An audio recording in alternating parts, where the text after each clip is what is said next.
going to discuss what is undue influence. Section 16 of the Indian Contract Act defines undue influence as a contract is said to be induced by undue influence where the relations subsisting between the parties are such that one of the parties is in the position to dominate the will of the other and uses that position to obtain unfair advantage over the other.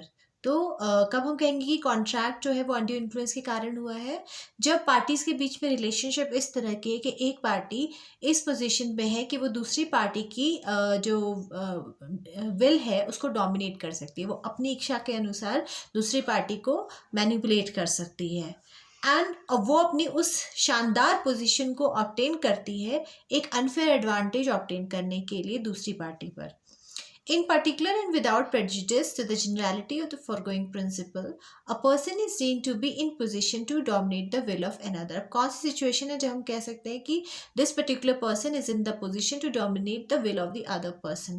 Number one, where he holds a real authority or apparent authority over the other, or where he stands in fiduciary relation to the other.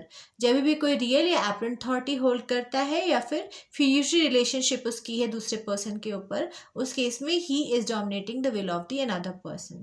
Second situation है where he makes a contract with a person whose mental capacity is temporarily or permanently affected by reason of age, illness और mental और bodily distress. या फिर second condition है जब भी वो contract ऐसे इंसान के साथ बनाता है जहाँ पर उसकी जो मेंटल कैपेसिटी है वो या तो टेम्परेली या फिर परमानेंटली अफेक्टेड है, एडवर्सली अफेक्टेड है, क्योंकि या तो वो बूढ़ा हो गया है या बहुत बीमार है या फिर किसी मेंटल या बॉडी डिस्ट्रेस से गुजर रहा है. तो उस केस में भी जो भी पर्सन है he is dominating the will of such other person. Third है where a person who is in the position to dominate the will of another enters into the contract with him and transaction appears on the very face of it or on evidence adduced to be unconscionable, the burden of proving that such contract was not induced by undue influence shall lie upon the person in a position to dominate the will of the other person. जब भी कोई person है and he is in the position, वो इस position में है कि वो दूसरी पर्सन की विल को डोमिनेट कर सकता है और वो उसके साथ कोई कॉन्ट्रैक्ट करता है और ट्रांजैक्शन देख के लगता है और एविडेंसेस वगैरह देख के लगता है कि कुछ गड़बड़ है, तो जो बर्डन ऑफ प्रूफ है वो उस पर्सन के ऊपर होगा जो कि who is in the position to dominate the will of the person. Burden of proof उस पर्सन के ऊपर होगा ये प्रूफ करने का कि जो भी उसने कॉन्ट्रैक्ट किया है उसमें अनड्यू इन्फ्लुएंस नहीं है. अब इसकी कुछ इलस्ट्रेशंस भी हैं. A having advanced money to his son, B during his minority, upon B's coming of age, obtains by misuse of parental influence a bond from B for a greater amount than the sum due in respect of the advance. A employs undue influence. इसमें क्या होता है, A बाप है, B बेटा है. जब B minor था तो A ने उसको कुछ पैसा दिया था और उसके बाद जो बाप होने की पोजीशन का ए ने बहुत ही बुरा फ़ायदा उठाया because he was in the position to dominate the will of his son, और उसने एक बॉन्ड भरवा लिया अपने बेटे से कि जितना पैसा उसने माइनॉरिटी के दौरान दिया था जब बेटा मेजर हो जाएगा तो वो उससे ज़्यादा पैसा अपने बाप को देगा. तो यहाँ पर जो बाप है वो अनड्यू इन्फ्लुएंस कर रहा है बेटे के ऊपर. Then a man who was enfeebled by the disease of age. एक आदमी है जो कि बहुत एजड हो गया है, उसको बहुत बीमारियां लग गई है, खतरनाक बीमारियां एज के कारण, and is induced by B's influence over him as is medical attendant. B A का मेडिकल अटेंडेंट है, उसकी सेवा वगैरह करता है, तो यहाँ पे बी का पूरा इन्फ्लुएंस है ए के ऊपर. तो उस इन्फ्लुएंस के अंदर आकर ए जो बुढ़ा आदमी है उसने अग्री किया कि वो बी को एक अनरीजनेबल सम देगा उसकी प्रोफेशनल सर्विस के लिए. अगर 1000 रुपये बनता है तो वो 10,000 रुपये ले रहा है ए से, क्योंकि ए बहुत ही बुढ़ा हो चुका है और बहुत ही बीमार रहता है और सेवा बी ही कर रहा है यहाँ पर, तो बी उसका फ़ायदा उठा रहा है.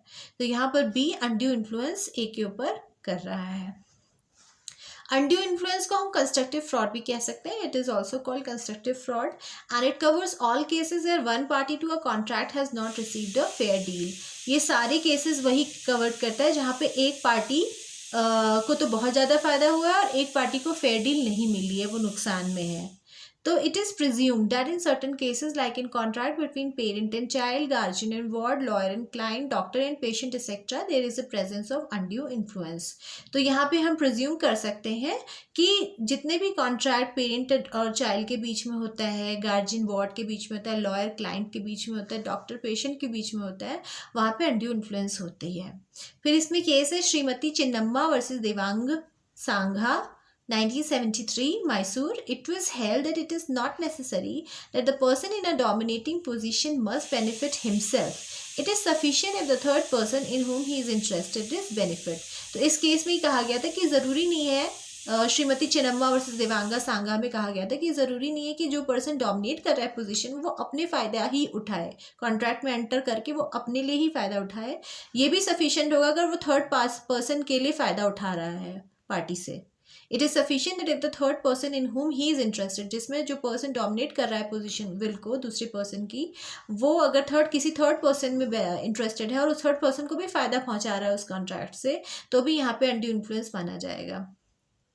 If the parties they are on equal footing, that is when one party is in a position to dominate the will of other, when one party is not in a position to dominate the will of other, contract cannot be set aside on the ground of undue influence. जहाँ पर भी parties equal footing में है तो वहाँ पे undue influence नहीं होगा क्योंकि वहाँ पर एक पार्टी दूसरी पार्टी की will को dominate करने की position में नहीं है. तो जो contract है it will not be set aside on the ground of undue influence. अब आता है presumption of undue influence, unconscionable transaction. When in a contract, one party is in a position to dominate the will of other, it is presumed that he must have used his position to obtain unfair advantage. In such case, party who is in the dominating position has to prove that contract was not induced by undue influence. Such presumption may be raised in case of unconscionable bargains or contract with parda-nashin women. Since Parda-nashin ladies lead a secluded life being in Parda and are therefore generally ignorant about the affairs of the world, they are given some special protection. Subsection 3 of Section 16 provides that where a person who is in the position to dominate the will of other enters into a contract with him and transaction appears to be unconscionable, burden of proving that such contract was not induced by undue influence shall lie upon the person who is in a position to dominate the will of other. तो presumption अगर एक दोनों parties में कोई भी एक party ही is in the position to dominate the will of the other party, तो प्रिजम्पशन हमेशा यही रहता है कि जो कॉन्ट्रैक्ट है उसमें अनड्यू इन्फ्लुएंस है. अब बर्डन ऑफ प्रूफ जो होता है वो उस पार्टी के ऊपर होता है who is in the position to dominate the will of the other party कि वो ये प्रूफ करे कि जो भी कॉन्ट्रैक्ट में वो एंटर हुआ है उसमें कोई भी अनड्यू इन्फ्लुएंस उसने कॉज नहीं किया है. पर्दा-नशी वुमेन हो या अनकॉन्शनेबल बार्गेन्स हो, तो पर्दा-नशी लेडीज़ जो होती हैं वो हमेशा सेक्लूडेड रहती हैं, पर्दे में रहती हैं, उनको दुनियादारी के बारे में कुछ पता नहीं होता है. तो सेक्शन 16 क्लॉज 3 में प्रोवाइड किया गया है कि जब भी कोई पर्सन किसी की विल को डोमिनेट कर रहा है और वो कॉन्ट्रैक्ट करता है और जो ट्रांजैक्शन है वो अनकॉन्शनेबल अपीयर होती है, तो बर्डन ऑफ प्रूफ ये प्रूफ करने का कि वहाँ पे कोई अनड्यू इन्फ्लुएंस नहीं है वो उसी पर्सन पे होता है who is in the position to dominate the will of the other party. Illustration, A being in debt to B money lender है, ए ने पैसा उधार लिया है. B is a money lender of his village. He contracts a fresh loan on terms which appears to be unconscionable. तो यहाँ पे दोबारा से fresh loan A लेता है B से और ये अपीयर होता है कि वो वहाँ पे कुछ गड़बड़ी है. तो यहाँ पर ये गड़बड़ी है कि यहाँ लग रहा है कि B ने undue influence cause किया है A के ऊपर. तो it lies on B to prove that the contract was not induced by undue influence. What is an effect of undue influence?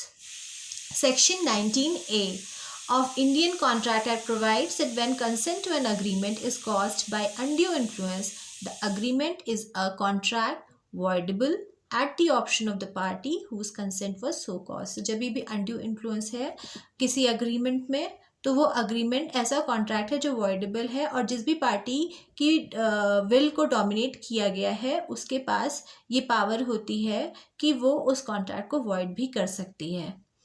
Any such contract में be set aside either absolutely, या तो absolutely contract को set aside किया जा सकता है undue influence वाले contract को, या फिर if the party who was entitled to avoid it has received any benefit there under upon such terms and conditions as the court में सीम जस्ट. और जो भी पार्टी है जो कि एंटाइटल्ड थी उस कॉन्ट्रैक्ट को अवॉइड करने के लिए अगर उसने कोई बेनिफिट रिसीव कर लिया है तो कोर्ट भी सेट असाइड कर सकती है ऐसे कॉन्ट्रैक्ट को, ऐसे टर्म्स एंड कंडीशन में जो भी कोर्ट को सही लगता है। Illustration: A son has forged B's signature to a promissory note.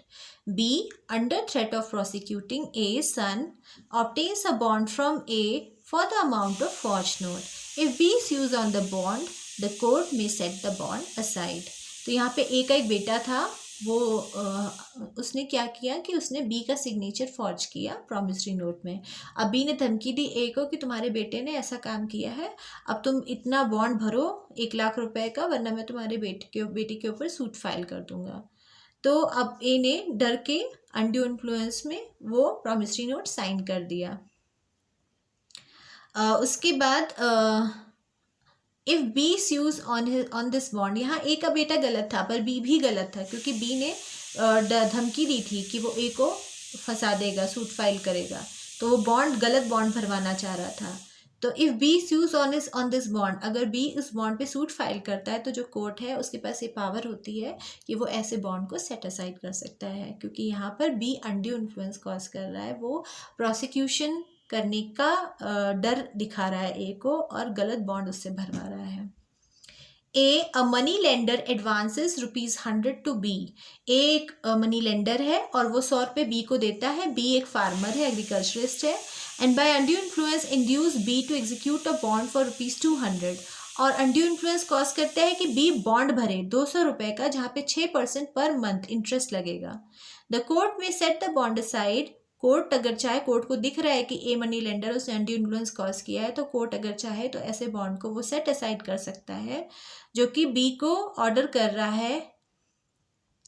The court में set the bond aside ordering B to repay ₹100 with such interest as may seem just. तो court अगर चाहे तो वैसे बॉन्ड को सेट असाइड कर सकता है और बी को ऑर्डर कर सकता है कि तुमने 100 रुपये ही लिए थे तो 100 रुपये ही वापस करो, ऐसे इंटरेस्ट से जो भी कोर्ट को सही लगता है। Thank you.